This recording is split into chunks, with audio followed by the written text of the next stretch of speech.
Selamat pagi, siang, sore, dan malam semuanya. Yang saya hormati Ibu dosen Ade Hanifah Putri SHK selaku dosen akuntansi manajemen 1. Pada kesempatan kali ini, kelompok 5 akan menjelaskan mengenai chapter 17 dengan judul Cost Allocating, Joint Product, and Byproducts.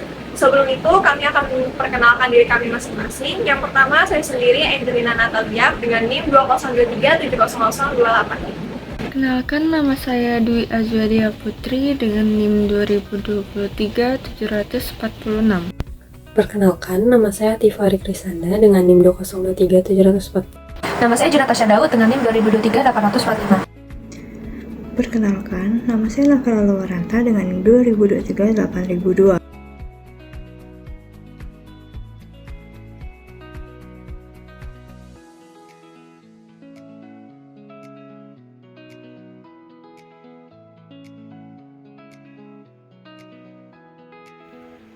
Yang pertama, saya akan membahas mengenai joint cost basis.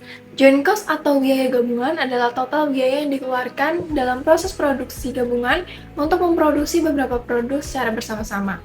Selanjutnya ada split off point atau titik pisah, yang dimana titik waktu yang dalam proses produksi di mana dua atau lebih produk dapat diidentifikasikan secara terpisah. Selanjutnya ada variable cost atau biaya pemrosesan lebih lanjut, yang dimana seluruh biaya termasuk manufacturing, marketing, dan juga distribusi yang dikeluarkan untuk memproses produk lebih lanjut menjadi produk kain agar dapat dijual dengan harga yang lebih tinggi.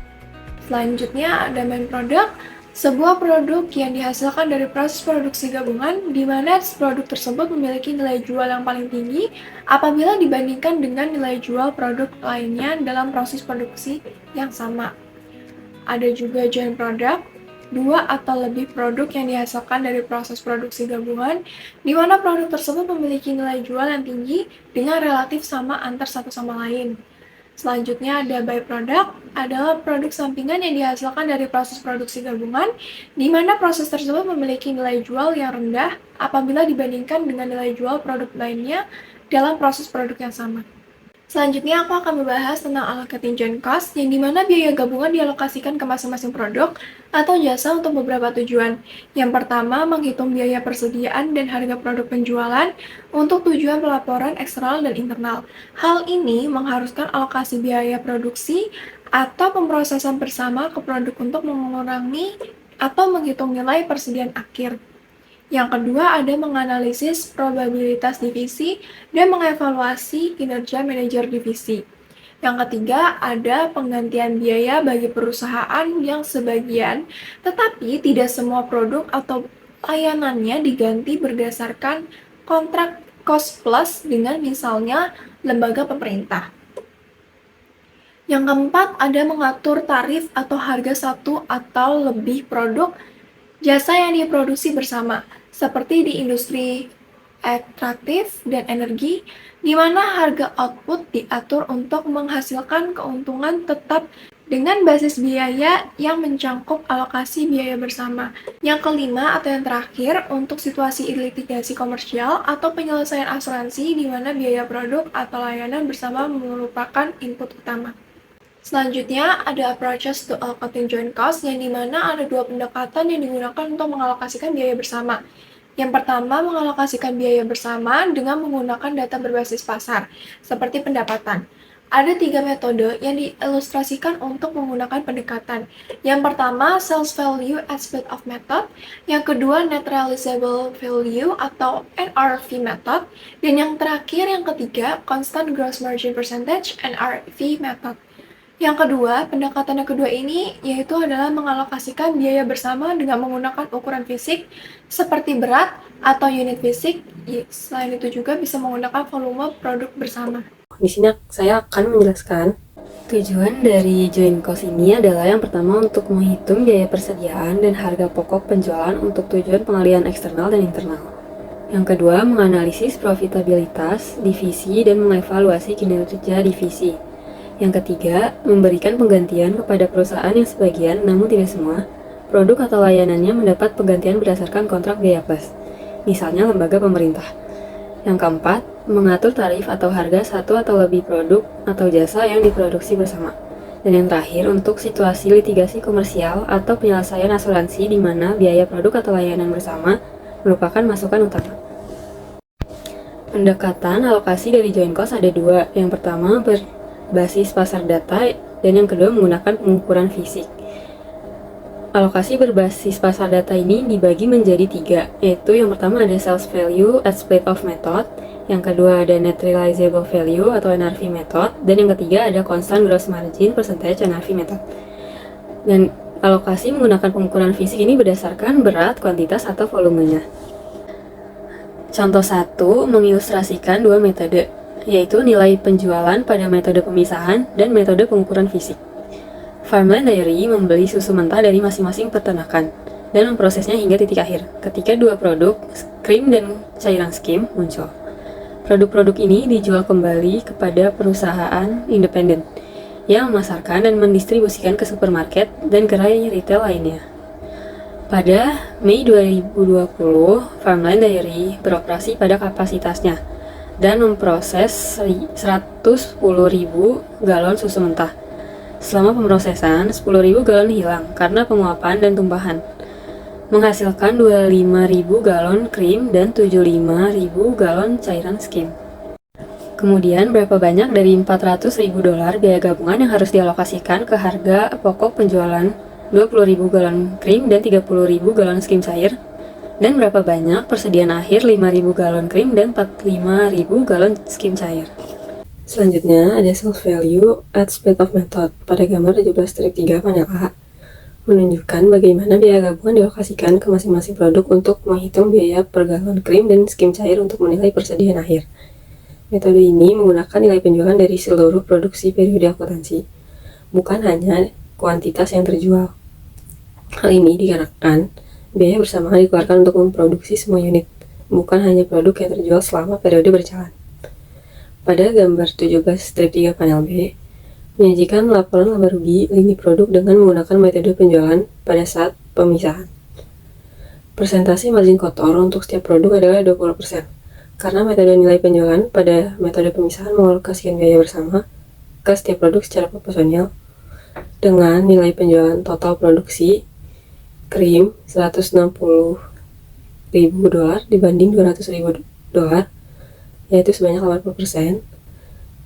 Dan skim cair $240.000 banding $300.000 sebanyak 80%. Oleh karena itu, persentase margin kotor untuk setiap produk yang diproduksi pada bulan Mei 2020 adalah sama dengan 20%. Selanjutnya, physical measure method.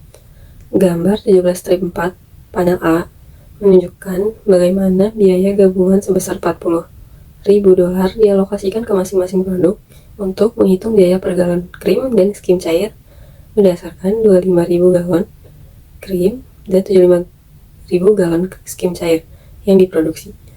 Karena metode pengukuran fisik mengalokasikan biaya bersama berdasarkan jumlah galon, maka biaya per galon adalah sama untuk kedua produk tersebut. Kemudian, gambar 17-4 panel B menyajikan laporan laba rugi lini produk dengan menggunakan metode pengukuran fisik. Persentase margin kotor adalah 50% untuk krim dan 0% untuk skim cair. Saya akan menjelaskan tentang metode nilai realisasi bersih atau disebut juga sebagai NRV. NRV merupakan mengalokasikan biaya gabungan ke produk gabungan yang diproduksi selama periode akuntansi berdasarkan NRV relatifnya. Nilai penjualan akhir dikurangi biaya yang dapat dipisahkan. Metode ini biasanya lebih disukai daripada metode nilai jual pada saat pemisahan hanya jika harga jual untuk satu atau lebih produk pada saat pemisahan tidak ada.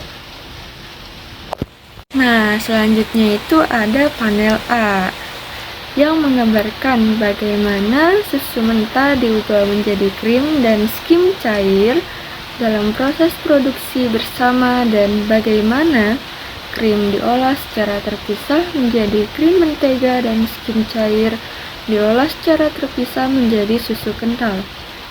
Lalu panel A ini juga mengalokasikan biaya gabungan ke masing-masing produk untuk menghitung biaya per galon, krim, mentega, dan susu kental. Lalu selanjutnya ada metode NRV persentase margin counter constant, yaitu mengalokasikan biaya gabungan ke produk gabungan yang diproduksi selama periode akuntansi sedemikian rupa sehingga setiap produk mencapai persentase margin kotor yang sama. Nah, metode ini tuh bekerja mundur dengan terlebih dahulu menghitung margin kotor keseluruhan.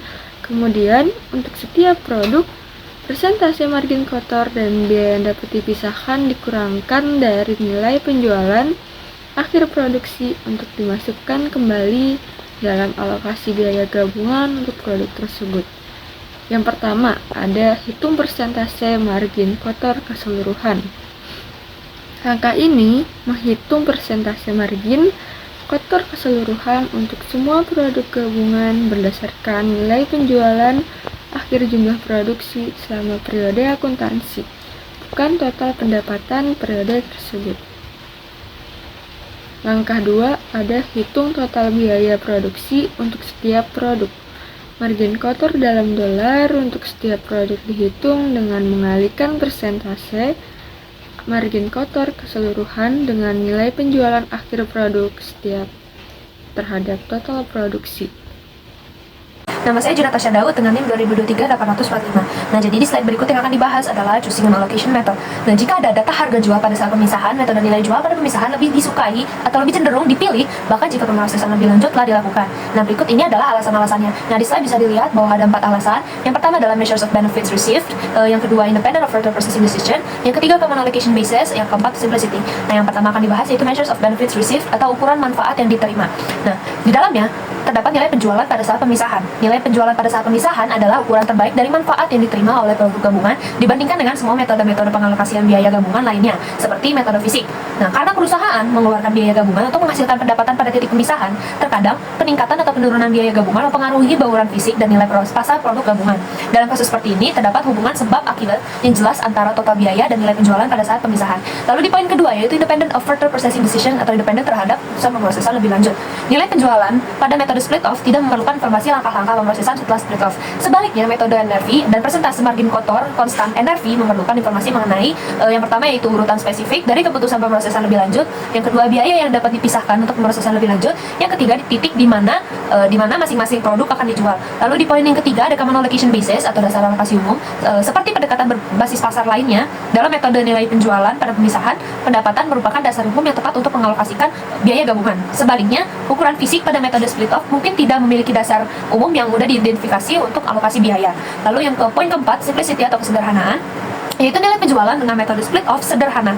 Sebaliknya, metode NRV dan persentase margin kotor NRV dapat menjadi rumit untuk operasi dengan banyak produk dan beberapa titik pemisahan. Kompleksitas ini meningkat ketika manajer sering melakukan perubahan pada urutan keputusan pemrosesan pasca split off atau pada titik di mana produk individual dijual.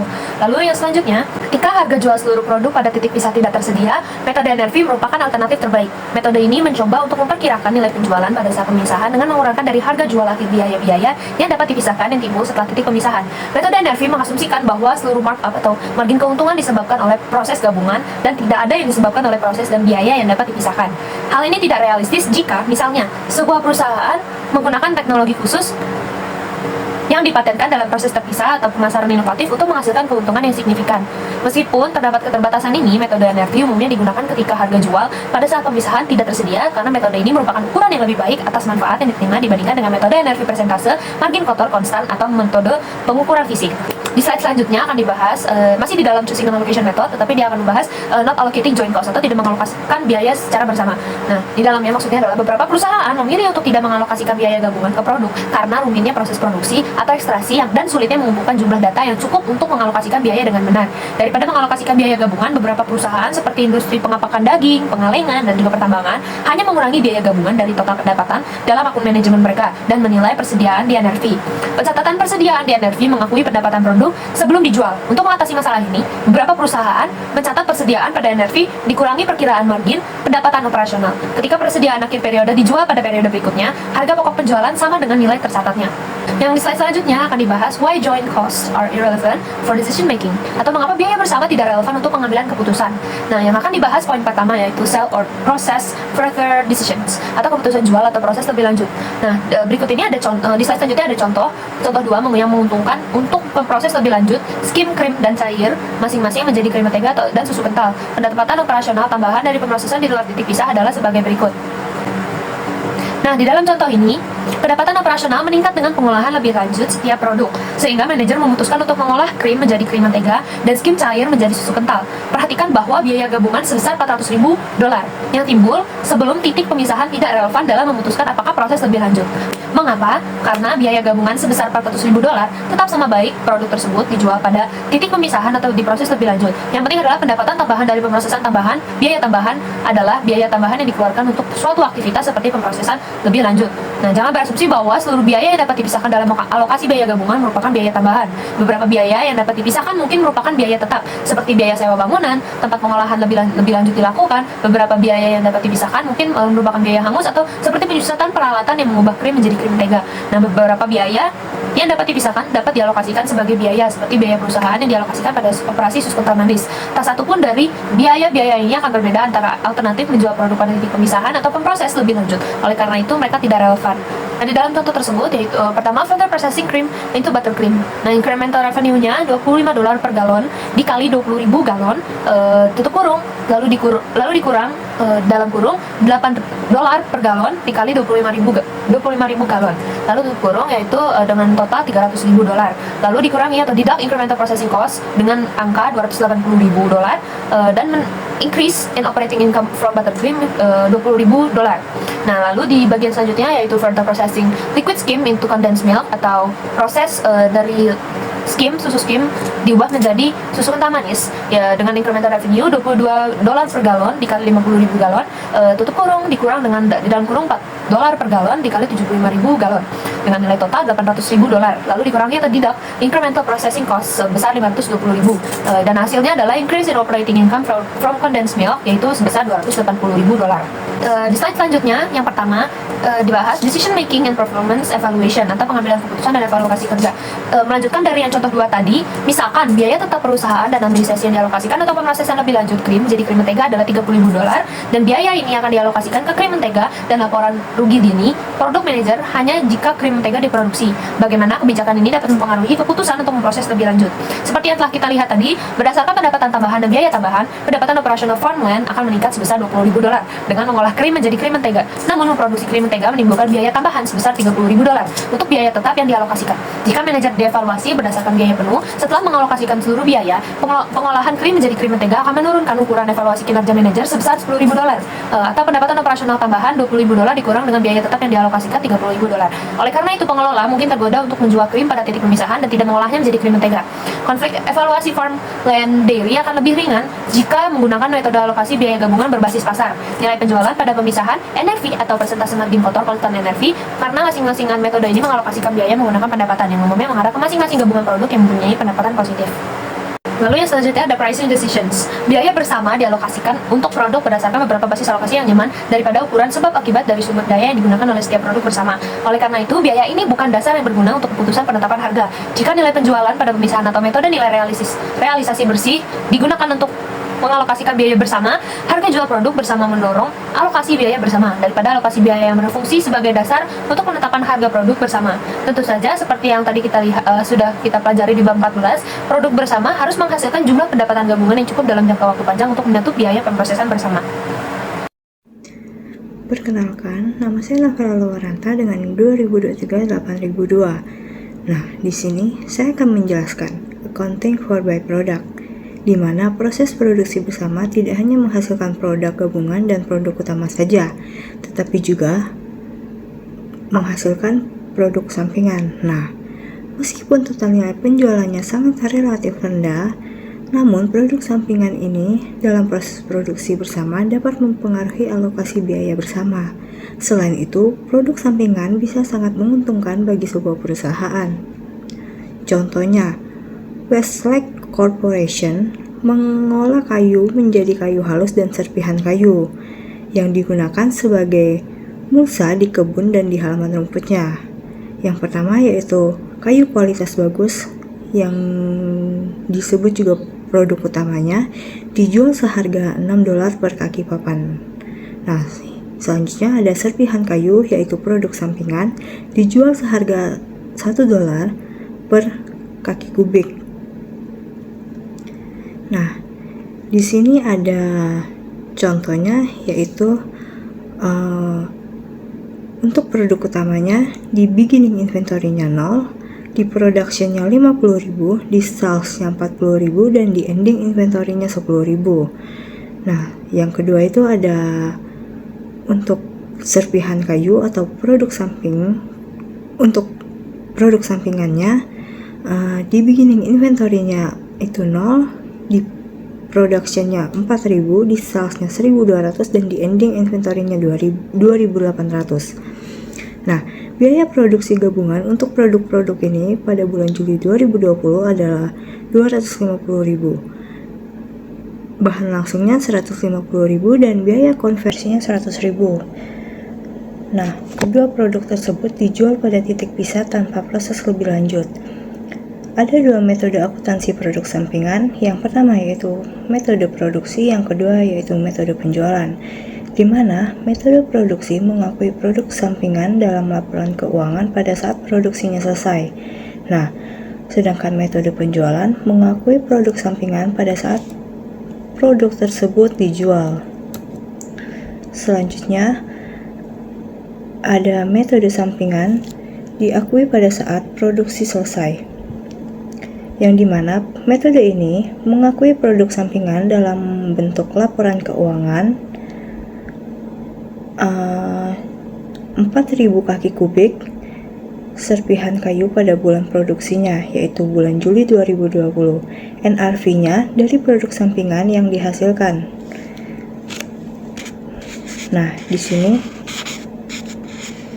teman-teman bisa lihat ada joint cost-nya sebesar 250.000.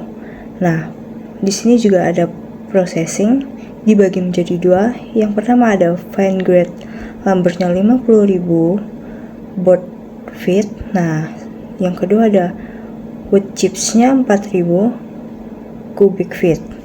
Selanjutnya ada sales method, produk sampingan diakui pada saat penjualan, di mana dengan metode ini tidak ada entry journal yang dibuat untuk produk sampingan sampai produk tersebut dijual. Pada saat itu, pendapatan produk sampingan dilaporkan dalam laporan laba rugi sebagai pendapatan lain-lain atau sebagai pengurang harga pokok penjualan. Nah, contohnya pada Westlake Corporation, pendapatan produk sampingan pada Juli 2020 adalah sebesar $1.200 berdasarkan penjualan 1.200 kaki kubik serpihan kayu dari 4.000 kaki kubik yang diproduksinya. Nah, di sini ada jurnalnya, yaitu yang pertama ada work in process pada account payable, yang dimana work in process-nya 150.000 dan account payable-nya 150.000. Selanjutnya ada work in process pada wages payable and accumulated depreciation, di mana yaitu sebesar 100.000. Nah, yang ketiga yaitu ada finish good pada work in process, di mana finish good-nya 250.000 dan work in process-nya 250.000. Selanjutnya ada COGS pada finish good yang sebesar 200.000, di mana COGS-nya didapat dari 40.000 ditambah 50.000 dikali 250.000. Nah, untuk jurnal selanjutnya ada cash atau account receivable pada revenue, yang dimana revenue-nya ini adalah produk utamanya. Nah, dimana cash atau account receivable-nya sebesar 240.000 dan revenue-nya sebesar 240.000. Nah, untuk jurnal yang terakhir yaitu ada cash atau account receivable pada revenue. Nah, bedanya sama yang tadi yaitu kalau yang tadi itu menggunakan produk utamanya, sedangkan yang untuk juta terakhir ini menggunakan produk sampingannya, yang dimana cash atau receivable-nya sebesar 1.200 dan revenue-nya sebesar 1.200. Sekian presentasi kami pada hari ini, kurang lebihnya mohon maaf. Terima kasih untuk perhatiannya, sampai jumpa.